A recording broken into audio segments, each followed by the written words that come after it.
रमाताई आहेत का? अगं कळलं का तुला? आपण जी पिशी भरत होतो ना त्याचे पैसे आले आहेत. प्रत्येकी 17,000 मिळणार आहे. आहे की नाही आनंदाची बातमी? आता मला एक कप चहा गोड मस्त मस्त बनवून दे. आणि बाहेर किती छान पाऊस पडतोय. त्या चहा बरोबर मला मस्त गरम गरम कांद्याची भजी करून दे. चल ठेव आता पटकन चहा ठेव. काय झालं? मी असं काय म्हणाली का तुला? रडतेस कशाला? बर बर हो का? अगं बाई, मला तर वाटलं मी घाबरलेच. ते चुकीचं म्हणाले की काय मी?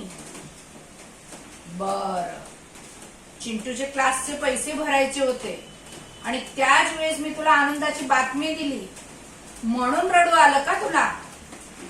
देवा, हे बघ रमाताई, मी तुला काय म्हणते, आपण कधीच चुकीचं वागत नसतो, कोणाचंही वाईट करत नसतो.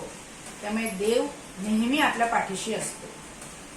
तो कधीच आपल्याला अडचण येऊ देत नाही. आपण काय चुकीचं करतो का? नाही ना. मग बस, आपल्याला अडचणीला देव नेहमी उभा राहणारच याच्यात ठाम विश्वास आहे मला. आता हाच बरो, हाच